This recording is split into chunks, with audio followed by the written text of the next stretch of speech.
Now, of course, I have to give a big shout out to our sponsor, iCIMS, who made this webinar possible. We really appreciate your support and appreciate you.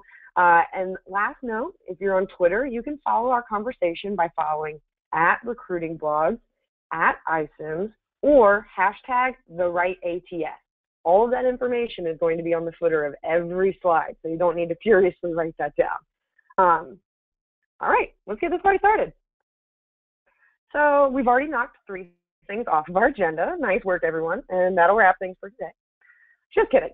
You know, in all seriousness, our webinar today is going to dive into the buying process, from the setup of why this is important, and really breaking down the dollars and cents of why it's so important, all the way into a case study you can use to pursue and discuss better buying decisions in the future. We'll cover first why it's important to make better buying decisions and the background I think we're all coming from. Next, we'll talk through the steps and phases that go into making these buying decisions and tactical steps we can take to have better outcomes. And finally, we're going to dig into a case study. We're going to live quiz our second host today, and I hope he's ready for my quiz.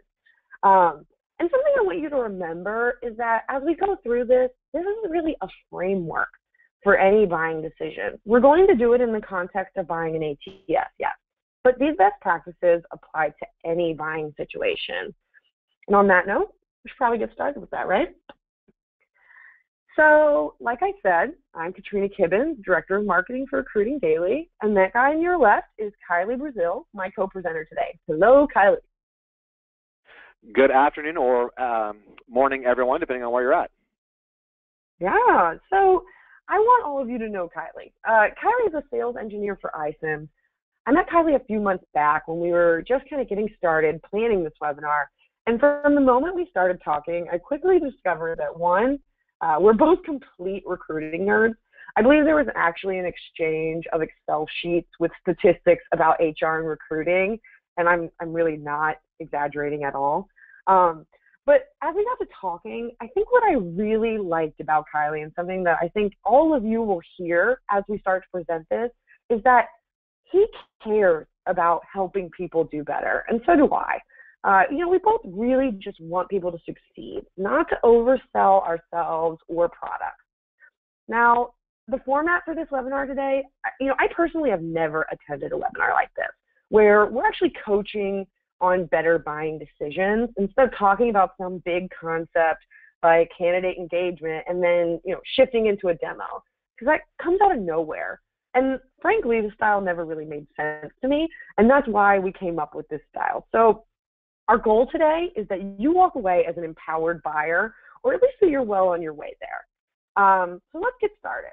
Now, like I said, we're going to do a little test with the questions area so you all know how to use it.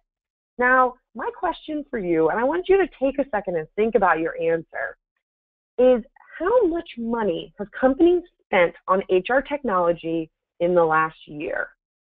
Is it a few million, 100 million? Any guess is a good guess. I just want you to plug it into the question area and let me know what you think. I'm going to give you a second. Keep them coming. I see billions, 1,000, 250 million, 30,000, billions. Give you just one more second. Anyone else? Last minute guess? All right, you guys are. The answer is that, according to a Bearson report, over $40 billion annually are spent on HR technology. Now, that's an incredible amount of buying power that you all can leverage and take advantage of. So the one thing we definitely want to let you know is that you have a tremendous amount of buying power, and we want to give you the tools to help you leverage that buying power. And that's exactly what this presentation is about today. When was the last time you were really trained to make that technology decision, or quite frankly, even coached on what it takes to make that good business decision, whether you're looking for HR technology or whether you're looking to buy a car? In many cases, we're never really trained on how to buy technology like this. So we wouldn't let an engineer build an infrastructure without training. What we'd end up doing is having an experience like this where, unfortunately, there's quite a little bit of car accidents going on here. When it comes down to it, metaphorically, your ATS is your infrastructure when it comes to recruiting. Our ATS is responsible for so many different aspects of a full life cycle hiring process, from managing the people, that data, finding candidates, and then actually onboarding them. Yet we're not getting really training on how to make those better buying decisions in the first place. We're left to kind of wing it, and a lot of times these decisions are made in a vacuum. I don't know about winging it. Maybe it works for like a night on the town. You know you want to go out, but you're just not sure where. Kind of let the night take you. But it definitely doesn't really translate to having the best experience when making a technology purchase. I think there's definitely the cost of making a bad decision that we'll talk about here. When as peoples and as leaders, we have a reputation to uphold. I've heard people describing the wrong ATS decision as really an egg in the face.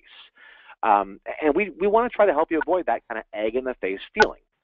We fight, we march uphill battles every single day to sell that technology internally, and if we're more likely to make the wrong decision, so if we make a decision in a vacuum, we're the ones that get blamed.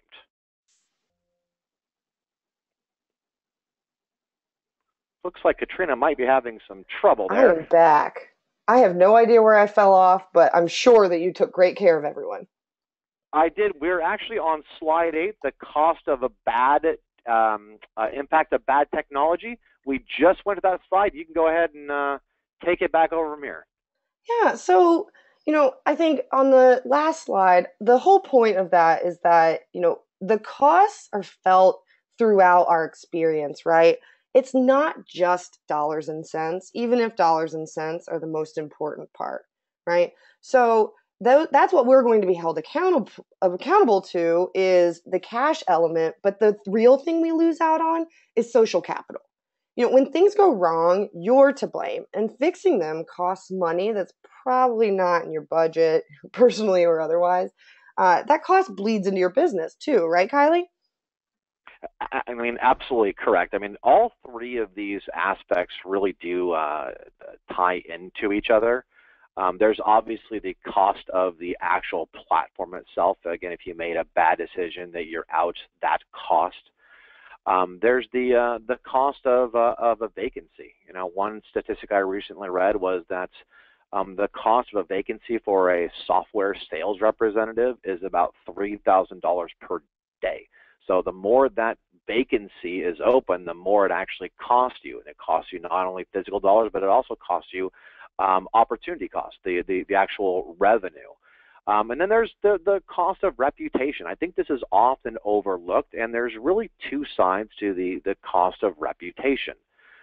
There's the organizational cost, and then kind of we talked about this a little bit before with that egg in the face comment, but there's your personal reputation within your organization. Again, I'm a big numbers nerd. As Katrina mentioned, we were sharing statistics. One of the statistics that I recently read, I think it was from Bearson, really shined a light on the cost and revenue losses for potentially having a negative candidate experience.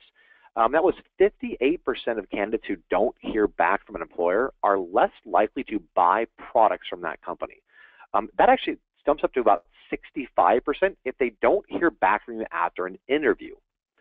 Over 68% of job seekers who have abandoned an application during the process have done so because the application process was too long or maybe required too much information. So these are all things that can cost your organization both revenue, again, that negative candidate experience, the cost of lost opportunity in hiring that person, but also, most importantly, the reputation. So are they willing to go and spend their money, their hard-earned dollars, on your products, especially important if you're a consumer-facing product? But there's also the internal reputation that you face. I can tell you from firsthand experience, some people have lost their jobs from making a bad technology decision. So we really want to help you make the best decision that we possibly can. And through the presentation here, we're going to give you some examples of how to map out your process and make those good buying decisions. Exactly. Because think about how people talk about a restaurant. When they get bad service and they say, I'll never go back, and they talk about it constantly. I know we all have a friend like that. Now, apply that to something that has a long-standing impact on your life, like, I don't know, your job, right? Those numbers totally make sense. If people are going to talk 5 times more about a bad experience, you've probably just multiplied that bad talk in general by 5 more times. So exactly, how are we going to strategically make better decisions, and how do we turn these negatives into a benefit? So I think the rise of Yelp is probably a good example of that right there. yeah. And Yelp is a great example of a site that helps you make better buying decisions, right? And we're actually going to break out places where we think you can get Yelp-like reviews for HR technology in just a little bit. But first, we're going to map out the entire buying process. We're going to go through each one and identify tactical ways that you can make a better decision, right? So first, we're going to start by mapping your needs. And that seems pretty self-explanatory. We're going to dig right in. Next, using your network. Third, asking better questions. Fourth, evaluations and what really matters. And then what happens next? Okay, so mapping your needs is the first step. What does mapping your needs even mean? It's not just identifying problems, but it's really breaking down your process. And what you see here are the buckets of processes you're trying to improve or complete with different software. And if you're leading the buying decision, you need to know what problem you're trying to solve. It's really that simple. So to identify the problem, we're going to work backwards and map a process before you ever talk to a vendor. And the reason we do this is because we need to know what is actually mandatory. And I like to think of vendor software like a job description, and it follows the same rule. So my job description rule is that it should be 70-30.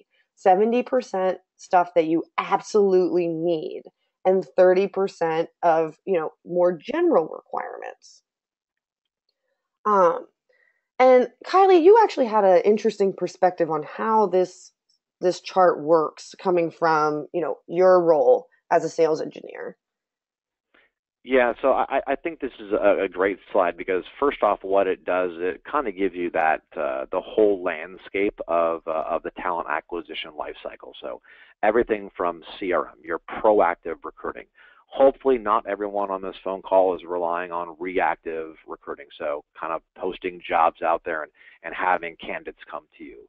Although that is an absolutely important aspect of finding candidates, you want to make sure that you're being proactive, but then, do leverage those recruitment marketing tools that are so fantastic, whether there be traditional job boards, social media, which is, of course, incredibly popular nowadays, moving candidates through a process that is streamlined, and it's essentially mapped around the screening stages that you take candidates through, and then follow that up with having a best-in-class onboarding process.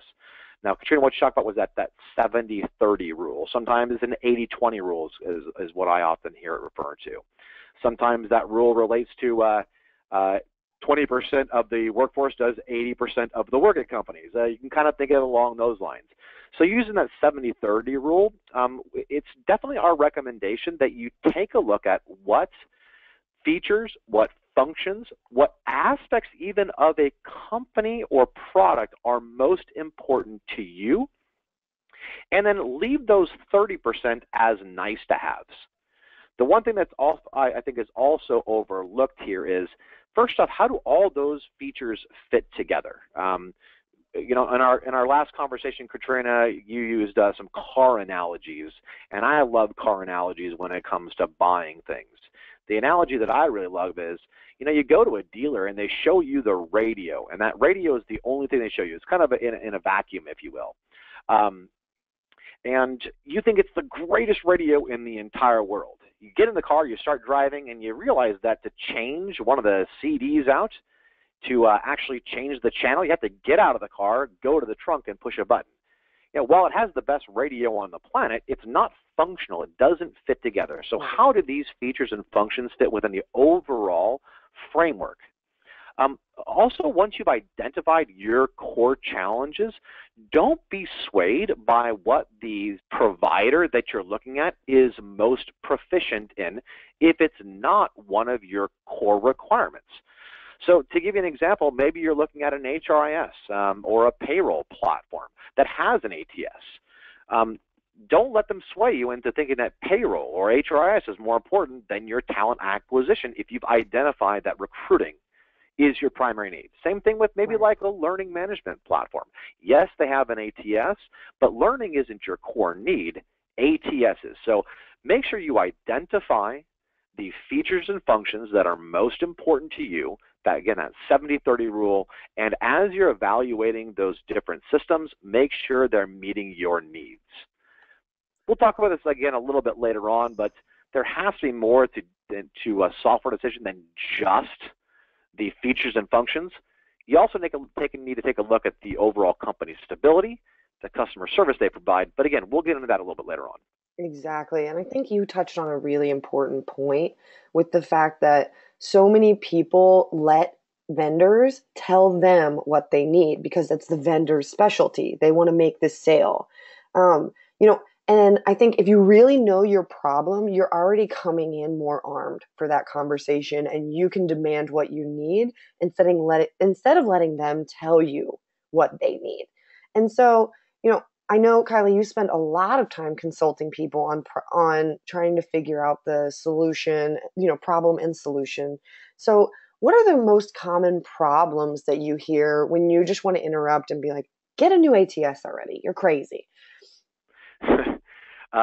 You're absolutely right. I've been in the HR technology space for about 15 years, almost 10 years with iCIMS. Previous to iCIMS, I worked for a recruitment advertising agency, and one of the things that we would do is recommend systems in the market. And oftentimes my clients would come to me and they'd give me these challenges, and my answer was, well, stop using an Excel spreadsheet. Stop using that outdated ATS that you currently have. Let's go and find a best-in-class system and one that's right for you. Does it meet your needs, right? Not every system in the market needs to have every single bell and whistle. Some of the things that I commonly hear in evaluations and when I'm at these networking events when they say, I hate my ATS, and I ask them, why do you hate your ATS? Things like the candidate experience is incredibly cumbersome for our candidates. We see a lot of drop-off. We get a lot of complaints. There's no mobile optimization or social capabilities within the ATS. Let's face it, candidates nowadays, especially millennials, are using social and mobile within their job search. It's been said that over 80% of the candidates are using a mobile device at some point within their job search. So make sure that the experience is mobile optimized. Lack of recruiter efficiency. The best candidates tend to go first. So the quicker you can get to those candidates, the more likely you are to hire them. Being proactive, the more touch points you can have with applicants. Very, very important. These are some of the common things I hear. I just want to say, listen, you need a new applicant tracking system. Last but not least, compliance. If you're not capturing that information, especially if you're a government contractor or required to present OFCCP reports, definitely want to make sure you're capturing that information. I think along the flip side, it's also important to identify when you don't need a new ATS. If payroll, again, is your primary need and your recruiting functions are being met, that's not an ATS. Employee management, benefits, learning, that's not what an ATS is designed to do. Go out and find a system that does that really, really, really well and leave the talent acquisition to the talent acquisition professionals. Absolutely. And you guys can see the list. I think what the real point of this is that if you know the problem, you can find the answer, and you can't expect your ATS to be the one shop for all. Although there are some cool questions and important questions you should be asking about integrations that can help you along the way, and I promise we'll get there. I think we're so excited about the information, we keep hinting at the future. And of course, you know, earlier we mentioned Yelp, and Yelp has really changed the way that we do reviews as far as restaurants. Well, the way that we get information about HR technology is just as important, and we need to change it, right? The traditional ways aren't always going to work. Yeah, this is another great slide here. It is, I got to say, a little scary to me. What this slide tells me is that people aren't leveraging their networks in making buying decisions. Now, I'm definitely not saying don't go to a company's website. Frankly, that's the very, very first place I do look when I'm evaluating a product or service that I want to buy. What I think we're really trying to say here is that we're hoping to see, and we would really expect to see, the numbers towards the bottom much higher. I'm quite frankly a little shocked that even going to a company's website is as low as it is. So one of the things that we always ask for, that we always recommend is leverage your network. As HR professionals, you've probably built a great network of other people you met at events. You might have worked for a few different organizations. You probably know different people that are using different systems. If you don't, then join a LinkedIn user group. Those are great places to go and find out information, the good, the bad, and the ugly on different systems. Who Wants to Be a Millionaire? Phone a friend. You probably have organizations that leverage the systems or systems that you're considering.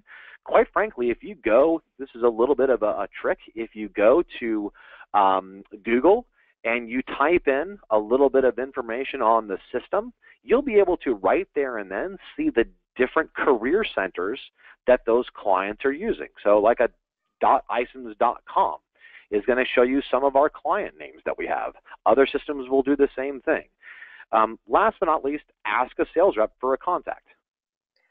Right. And I think obviously you're going to get a little varied answers when you ask a sales rep for a specific contact. So make sure that you take that information probably with a grain of salt. Yeah. I was gonna say I completely agree with that. I'm to be honest with you, Katrina, I'm not a huge fan of asking for references, and I'm with an ATS, so definitely take that for what it is. I think if a company can't provide you 2 references that they've cherry picked themselves, that's probably the only time you're ever going to find value in references. There's a site out there called G2Crowd.com. It's a business software review platform. Kind of think of it like a Yelp for ATSs. It's an excellent place where you can go and get actual user feedback from the systems. Sorry, Katrina, I didn't mean to cut you off there. Oh my gosh, no. You're the one doing this every day, so I'm sure everyone wants to hear from you and get your advice. And and I think the other piece of this is not just where to look, but what to ask, right? I think a lot of times we want to ask 100 questions, but we've boiled it down to some questions that we think are the most important to ask. So again, we're going back to that whole restaurant kind of car methodology, right? When you're buying a new car, when you're going to a new restaurant for a special occasion, you kind of want to know everything that someone will tell you, why it didn't go well, and knowing and accepting that everyone has a different perception and different experiences, but at the same time, these are kind of the fundamentals. So first, what didn't go well during this process? Second, confirm must-have features. I think in the ATS, there's probably a really standard set of must-have features. Kylie, do you know, or can you give some guidance around those must-have features? Yeah, I mean, there are some basics that, quite frankly, if the system doesn't have, they're probably not one that you should be evaluating. Something as simple as having a dashboard that's configurable to match the information that you want to see right when you log in real time. The ability to host a job library. So, having a library of all of your positions so that you don't have to recreate the wheel every single time. How configurable is the platform? Will it use your terminology? Is that something that you have to do? Or are there experts within the organization that will help you with that implementation? And then, of course, there are features that are becoming more and more important, like mobile capabilities. being able to present jobs socially. And I think honestly, if you can't report on all of that data, then the system really isn't going to provide you the value that you need. So make sure that you can extract all that data as well. Totally. And I think the other side of that, of course, is the actual implementation and the integration. If you already have a set of tools that you really love that tie into the ATS, you need to make sure up front that that works and that integration already exists. And I think that leads me to our final question here is, were there any surprise costs? Now, going into an HR technology purchase, you probably don't know their pricing structure or know how they make money. So just to be extra clear, Kylie, what's the pricing structure at iCIMS? Can you tell me about a time where maybe someone thought they were having a surprise experience? Yeah, absolutely. So I think if you actually take a step back to implementations and integrations, I think that really ties into where are the surprise costs. One thing that we really pride ourselves with iCIMS in terms of implementation is that we do all that work in-house. So that's a question asked. Are you responsible for doing the implementation? Is a third party? Will they go out and bring in a third party to do that actual implementation for you? Or again, is that something that's done in-house? Because that's going to tell you a lot about whether there are going to be any surprise costs. Find out from the company during implementation, if you go past their stated implementation time, are there additional costs incurred? One thing we really pride ourselves on iCIMS is your implementation cost is your implementation cost. You can go the stated 6, 10, 12-week implementation plan that we have, and if you need more time, there are no additional costs for that. I've heard of a lot of gotcha moments with some of our new clients where they thought the implementation was going to be a 12-week process. They needed more time, and they actually ended up getting an additional bill for that. Also, and I think we'll talk about this later on again, is how does the company make money? I think that's really important. How much is that recurring revenue? So the revenue you already have to spend versus one-time fees that tend to creep up on you. Those are those kind of surprise costs. Well, I didn't know there was going to be a one-time fee for configuring the system. We have a pricing model. Some organizations base it on number of employees, which can tend to fluctuate up and down. The way we price our system out is by module. So are you interested in just the ATS? Do you want the ATS and the passive recruiting tool we call Connect, the CRM? Do you want to leverage onboarding within our platform as well? How many users of the system in terms of those full access users? So how many recruiters do you need? Hiring managers are unlimited. And then we have other options like, do you need additional experiences for candidates? Do you need custom forms? So those are the types of charges that the way we price the system out. Be really, really sure that you know how the system charges for the services that they offer. And equally important, if you are getting ready to put pen to paper, make sure that the organization you're going with lists out the cost for those services in the agreement. So if you ever need to add services, you know what that cost is. There's not that surprise or gotcha moment later on. Absolutely. And these are just a few of the better questions that we should be asking, because we know our resources, but again, we don't always know what to ask. So here are a few more that we think are really important. And these are the questions I hinted at in all of our promotions. These are questions you should never leave a conversation without asking.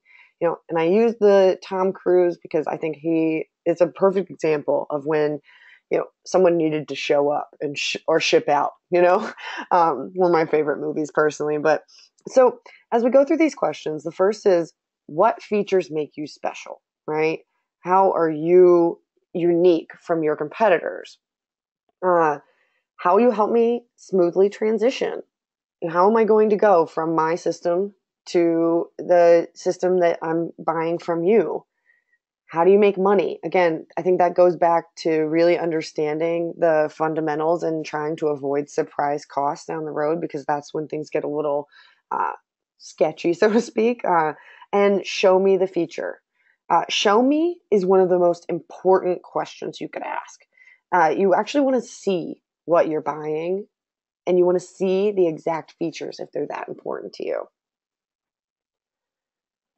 Yeah, I really agree with this. So I think this kind of harkens back to a few things. First off, it does go back to that kind of matrix that we talked about. So identifying the 70-30 rule. It's absolutely important to ask the system that you're looking at, what does make you special? What features do you present as a part of your package and beyond that are going to add the most value? What is your focus? Again, there are a lot of systems in the market today that have a broad focus. You can kind of call them a master of, jack of all trades, master of some, maybe not master of none. Right. But when you think of companies like, and I'm absolutely not knocking this organization in particular, they are the best in the business, the largest at what they do. But when you think of ADP, do you think of applicant tracking? You probably think of payroll, right? So make sure that you know what that organization's core focus is. Make sure that, again, you know what they understand or they believe as their differentiator. And I think it's a little bit of confusing here, or if I might disagree a little bit, I don't think it necessarily has to be a feature that makes you special. I guess it's what's special about your organization, right? So, here at iCIMS, I think we have a very, very good blend of form and function. And what I mean by that is we have a very nice user interface, an incredibly easy to use interface, but the backbone of the technology is absolutely there. We've been in the market for over 16 years in building out our software through countless number of releases. So the backbone of the software is there, and it's a very pretty system, if you will. Now, there are definitely better looking systems in the market today. They're a little flashier. The challenge is that they haven't been around nearly as long as some of the other providers in this space, like iCIMS. So they're lacking some of those key fundamental tools, the backbone of the platform. So while that's really important, what makes you special, make sure you know the backbone of the system is really, really solid. And on the flip side, there are other systems that, quite frankly, do absolutely positively have more bells and whistles than some of the other platforms on the market, including iCIMS. The challenge there is they're all function and no form. They're incredibly difficult to use. So you want to try to find a system that has the features that you need, the backbone that you need. But again, it can't just be about features. Make sure that you know, is this a company that provides the level of customer support that I need? Do they have the technology backbone to support our growth? Are they financially stable? I think that kind of goes to the number 3. How do you make your money? Are you one-time fee heavy? So you might have a small subscription fee, but you don't know that you're paying out additional money every single month for making changes to your system, adding things to your platform, which you didn't know you even needed because they weren't scoped out initially during the sales process. Do you have experience in migrating people from our current platform? Or if there's not a platform in place, how many of your customers is this their first ATS? You really want a company that's going to be able to hold your hand, and if it's a brand new system for you, helping you train your users, helping promote that user adoption. I've got a great use case we can talk about if we have time for all of this. It's a company I worked with fairly recently. Can they migrate all of your data over? So, you've probably built data over time that you want to keep, but not only that, have them make recommendations to you on how much and what data to bring over. There's definitely the propensity for some of our newer clients to want to get into that garbage in, garbage out situation. So work with your provider and make sure they have experience in migrating, from your current system or no system, and then helping you identify what data really is important to bring into the system, and quite frankly, if not equally as important, what data to leave out. Exactly, and I think that that really takes us to these categories, right? And so, as we had our conversation about what should be part of your ATS, we talked about these four categories that we think your ATS should solve for. And it's really important that you ask relevant questions about each bucket. And if you're organizing yourself around interviewing different ATS vendors, I would suggest organizing your questions into these four buckets and kind of weighting how important each one is. You know, if one is 20, one is 40, etc. And those buckets that you've heard us mention throughout this example is recruitment marketing, candidate management, integrations, and onboarding. And we actually, lucky for all of us, we have time to go into a sample where we're going to put Kylie on the spot and we're going to test this as if I am someone looking for a new ATS.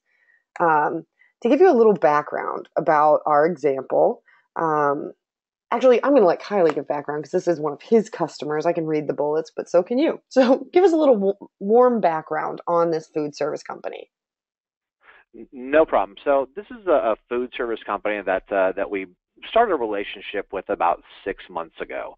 And what I really loved about this example here is they were very, very open with us, and they brought us into all of their conversations. And it was really at every level. Literally, the CEO of this organization was involved in the talent acquisition decisions.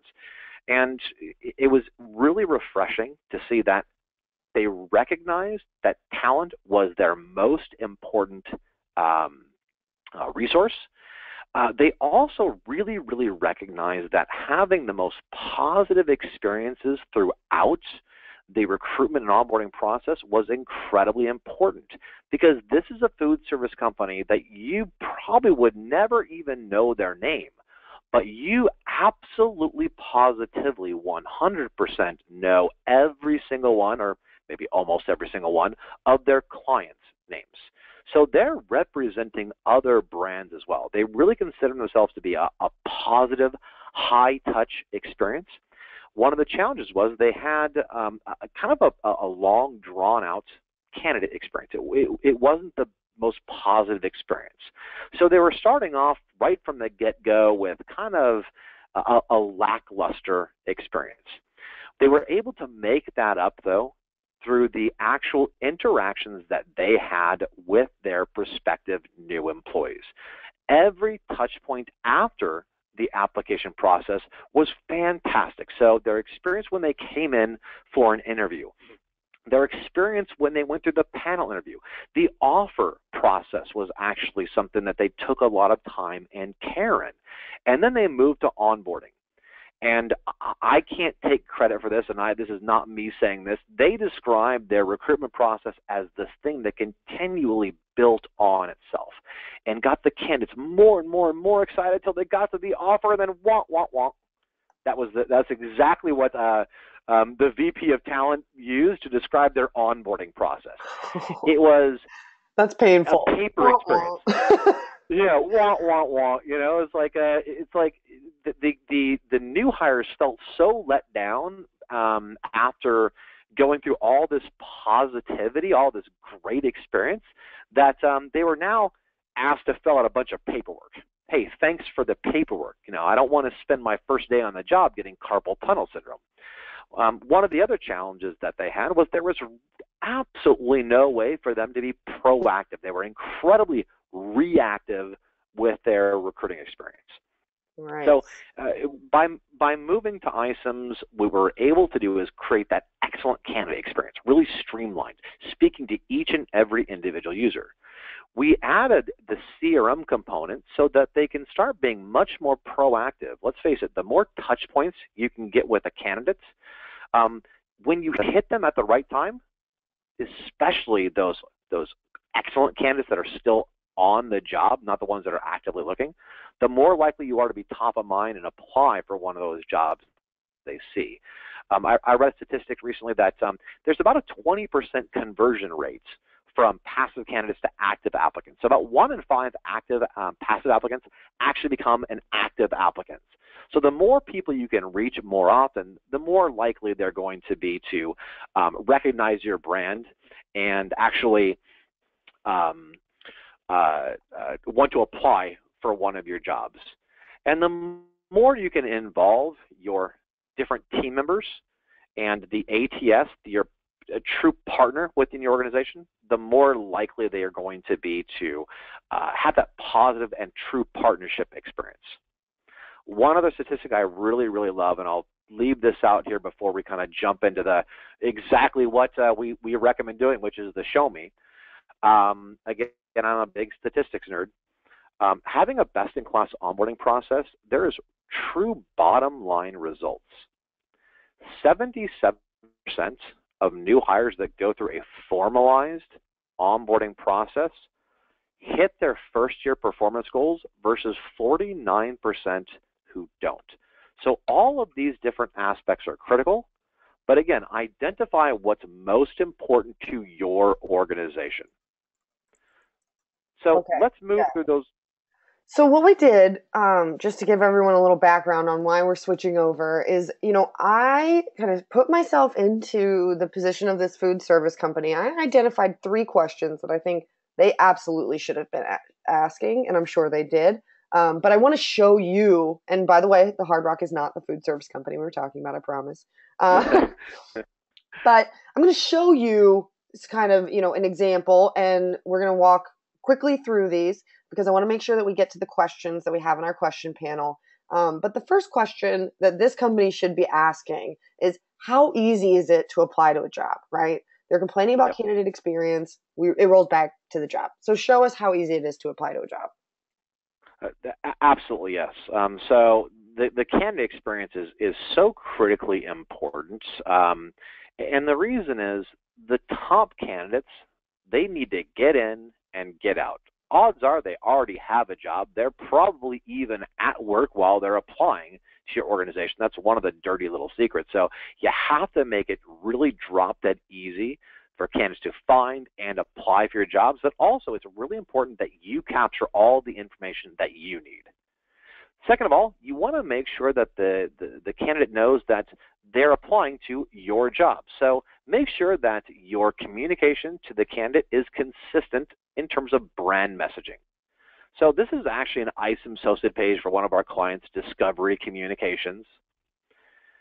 Another example, Hard Rock. I really like the Hard Rock Casino. This is their page. And when I click on Search Corporate Opportunities, it seamlessly takes us to an ICEM associate page. Now, you'll notice it still matches that branding, that look, the feel.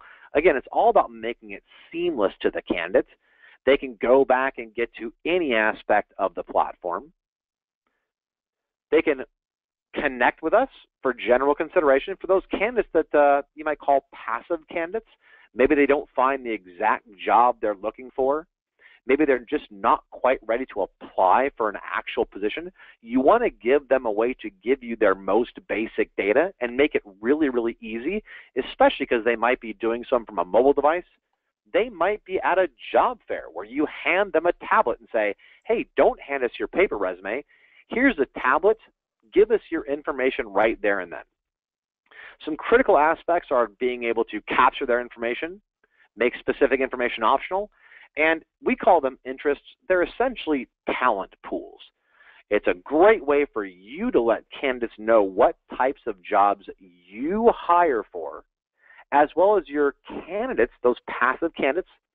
It's their chance to let you know what types of jobs they are interested in for future communication. Passive candidate management is so incredibly important because, again, it can't state this enough. Not everyone that goes to your career center might find the exact job they're looking for. Not every candidate is maybe ready to apply for an actual job. Sometimes, as we all know, it's about timing. You hit that person at the right time with the right opportunity. That's when they go looking and apply for a job. Totally. Some other aspects that make a career center easy, just being able to filter down, find jobs. So whatever filters you need, keyword, category, position type, location, Those should all be made available to your candidates to make finding jobs really easy, even one-clicking view all open positions. Awesome. And so once this person's hired, we were talking about having some issues with actually, having a little carpal tunnel happening when people got in. So how is iCIMS helping push forms to new hires? That's a great question. One last thing I want to talk about in the candidate experience, I'd be remiss if I didn't, and I've dropped this before. Make sure that your application experience is super easy. Make sure that they can use their social profiles, and also make sure that it is mobile optimized using responsive design so they never have to leave their iPhone, their tablet, their Android device in order to apply for a job. Again, you're going to see tremendous drop-off for candidates using a mobile device if they have to go back to computer. But that's a great question moving forward. I'm going to jump into the platform here. And what you really want to be able to do is make sure that you're always made aware of everything that's going on within your talent acquisition group. And that's what a dashboard is really designed to do. Now, we'll talk about the dashboard views in just a second, but having a consistent onboarding process is really, really critical. So one of the metrics we have here are new hires ready to onboard. We've got, in this case, Amy Andrews twice, but that's a demo site. Amy Andrews is one of the new hires we're ready to onboard. So again, being able to quickly and easily hire this person, move them into a status where you can then begin the onboarding process, and equally as important, have a vehicle where your new hires can go to not only get that all-important task management component out of the way, aka the forms that they need to complete. On this left-hand side, as an example, these are Amy Andrews' new hire tasks. These are everything that Amy needs to complete in order to have that successful onboarding event. Note that they could be forms such as that direct deposit form. Maybe you want to have them also do something like watch a leadership video. Make sure that those forms, by the way, pre-populate. Candidates hate having to fill out information over and over again. But not every task needs to be a form to complete. Maybe you want to have them watch a leadership video, a safety video, a training video. So I call this kind of the harder aspect, if you will, of the onboarding process. Make sure that your system can accommodate all the forms that you need. Make sure those forms pre-populate, and also make sure the data from those forms are exportable. That's really for that integration piece. You want to pass that data to your system of record. What's often overlooked in a best-in-class onboarding tool is the socialization, that culturalization, letting your new hires know about their new life within your organization. So have different experiences for different populations. So maybe you have you hire for customer success representatives. Give them a unique experience, not only for the tasks they need to complete in this role, but also what it's like to be a customer success representative within your organization. Provide them images, provide them videos. One thing that I really love that many of our clients are doing nowadays, actually putting bios for people that they'll be working with on a regular basis within that onboarding experience. So it goes just beyond, hey, fill these forms out. We're giving information on their new life. We're setting expectations of them, and we're giving them what their expectations should be of us as an organization as well. Awesome. So that's a little bit on having a new hire experience within the iCIMS example. There's a ton more you can do with this, but hopefully that gives you a nice little snapshot of the new hire experience. Absolutely. Last but not least, the benefit. Sorry, Katrina. The benefit of a platform like this or an experience like this is they don't come in the office day one and fill out paperwork. all this paperwork is already completed before they show up for their first day. So they're hitting the ground running from day one. They're getting training on their new life, not filling out forms. Totally. Absolutely. And we actually have some really good questions coming in about the platform. So I want to make one more mention from our slides and then get to those questions if that's cool with you. Yeah, no problem. All right, let me pass that over. Okay.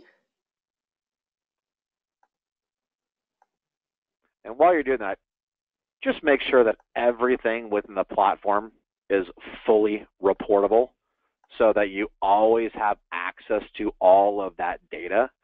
I'd be remiss if I didn't say, listen, if you can't pull the reports, if you can't get to the data, then you're definitely missing out, and it's not an ATS you should be considering. Absolutely.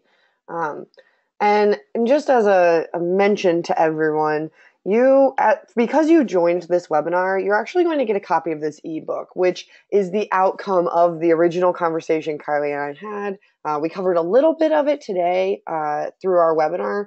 Fun fact, we actually answered a few of the questions that came in via the panel in this ebook. And it's not even an ebook. It's worksheets. I want you to think of it as supplementary material to our learning course, not an ebook. So remember that when you get this, it'll be there in the next couple of weeks. And again, you'll have first access. And now to those questions and the Q&A element, because we have a ton of questions coming in.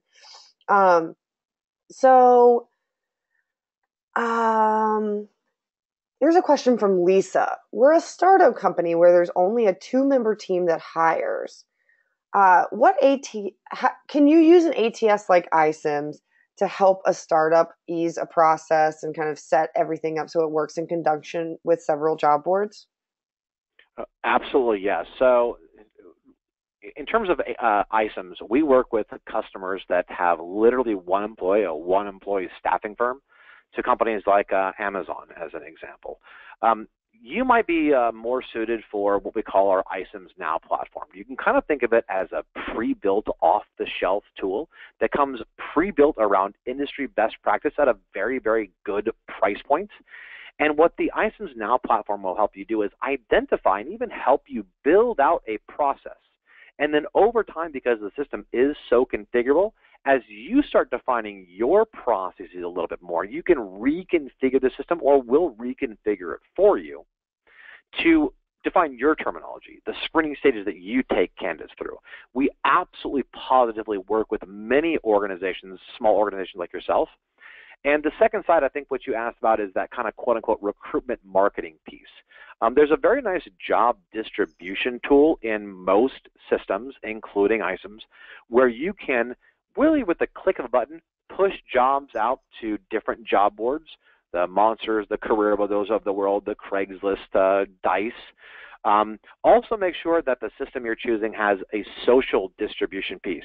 So you really can get those free eyeballs by having jobs posted to not only your corporate LinkedIn page, your corporate Facebook page, but also ask your employees to be social job brand ambassadors and have jobs posted to their social sites. Hopefully that answers your question. Yeah. And this is something that you and I talked about in depth when we had our initial conversation from Chuck. He said, would love to hear about how to get your C-suite invested in your decisions and why that matters. And I just want to start that by saying that when you start to be able to quantify and qualify changes and decisions, so for example, if you map your process and you're able to cut out 3 systems by moving to a ATS with more features, or you're able to shorten your time to hire because you've changed your candidate experience and your onboarding. I think when you're able to actually put mathematical reasoning behind that and come to the C-suite and the table with money, because that's their language, you're able to have a better conversation and something that they can actually react to. Yeah, I couldn't agree more. I think one thing we didn't talk about that just kind of came into mind is within every organization, find out where the budget is coming from. Most of the time, the budget is coming from HR, but sometimes it's actually a technology budget to pay for an ATS. So the more people you can loop in to assist with the process, the better. Maybe there's money you can pull from different recruitment media that you might be using to help pay for the ATS because you're going to be engaging in proactive recruiting. Maybe you're going to decrease your cost per hire by using an ATS that could pull money in from other places. This survey is a little old. I think it was like 2013. I think it was Wall Street Journal. I really apologize for not knowing exactly where it was, but when they polled CEOs about what keeps them up at night, number 2 was finding the right people. So believe me, it's on your CEO's mind. Finding top talent is top of mind. And we have about 2 minutes left, and this is actually just a random question that I'm curious of too. What does ISIM stand for?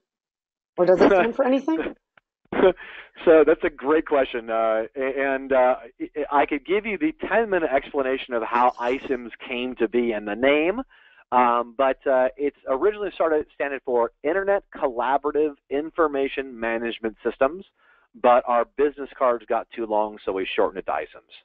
There you go. All right, everyone. Well, Kylie, thank you so much for doing this webinar with me. I feel like your wealth of experience really helped everyone on the webinar understand context, and I think they're all looking forward to hearing from you because you're so fantastic. So thank you so much. Thank you to your employer, iCIMS, for sponsoring this webinar, and for everyone who's still on. Just so you know, a copy of the slides and this recording will be in your inbox in 48 hours. And if you asked a question that we didn't get to, we'll shoot you an email afterwards and follow up. And on that note, thank you so much and have a wonderful Tuesday. And thank you as well, Katrina, for setting this all up and being a fantastic host. Thanks, everyone. Have a great day.